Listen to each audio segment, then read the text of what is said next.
दक्ष news, सामान्यांच्या हक्कासाठी नेहमी दक्ष.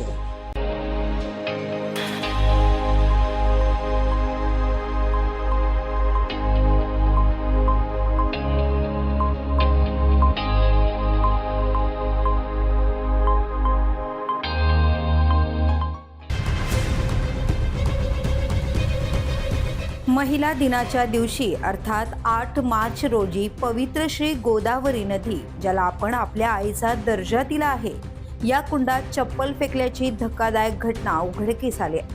नाशिककरांच्या धार्मिक भावना गंभीरपणे दुखावल्या गेल्या आहेत आणि प्रशासनाचे निष्काळजीपण या घटनेत स्पष्ट दिसून येत आहे. संबंधित व्यक्तींवर तात्काळ फौजदारी गुन्हे दाखल करावेत. कठोर आणि तात्काळ कारवाई न झाल्यास नाशिककरांची श्रद्धा आणि पवित्रता कायमची धोक्यात येईल, असा इशारा नाशिककरांकडून देण्यात आलाय. काल रंगपंचमी निमित्त हुल्लडबाजांनी एकमेकांना चपला फेकून मारला. काल महिला दिन होता. गोदावरी नदीला आम्ही आईचा दर्जा दिलेला आहे आणि महिला दिनेला या प्रकारे जर गोदावरी नदीचा अवमान होत असेल ते अजिबात आम्ही खपवून घेणार नाही. नाशिक महानगरपालिकेने नेमलेले सुरक्षा रक्षक कुठे होते? गोदावरी संवर्धन कक्ष कुठे होता? हा खरा प्रश्न आहे.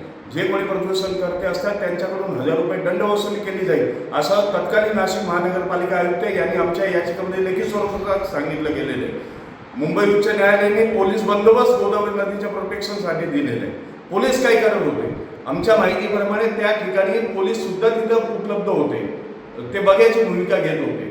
यासाठी एकच माननीय पोलीस आयुक्त जे नाशिक जिल्हा कायद्याच्या बालेकिल्ला म्हणतात त्यांना आपल्या माध्यमातून एकच विनंती करू इच्छितो की जे कोणी संबंधित असतील, हुल्लडबाज असतील, ज्यांनी गोदावरीचा अवमान केलेला आहे, चपला फेकून गोदावरीच्या कुंडाचं पावित्र्य नष्ट केलंय, त्यांना तुम्ही शोधून काढा आणि शोधून त्यांना रामकुंडावरून त्यांची वरात काढा.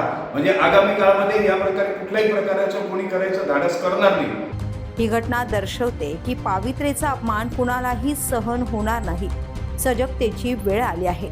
त्यामुळे नाशिक शहराला कायद्याचा बालेकिल्ला म्हटलं जातं हे आता स्पष्ट करणं देखील चित्रातून गरजेचं आहे.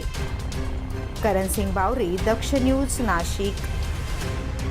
कुष्ठरोग हा शाप नाही तर एक उपचार योग्य आजार आहे. मायकोबॅक्टेरियम लॅप्रे जीवाणूमुळे होणारा हा जुनाट संसर्गजन्य रोग त्वचा, मज्जातंतू आणि नाकाच्या आतील त्वचेवर परिणाम करतो. सुन्नपणा, फिकट पॅचेस, बोटे वाकडी होणे किंवा नाक चोंदणे ही त्याची लक्षणे आहेत. संसर्ग झाल्यानंतर लक्षणे दिसायला 5 ते 20 वर्ष लागू शकतात, पण घाबरण्याचं कारण नाही. मल्टी ड्रग थेरपीने हा रोग पूर्णपणे बरा होऊ शकतो. म्हणूनच वेळेवर निदान करा, उपचार घ्या आणि जागरूकता पसरवा. सार्वजनिक आरोग्य विभाग, नाशिक महानगरपालिका द्वारे जनहितार्थ प्रसारित.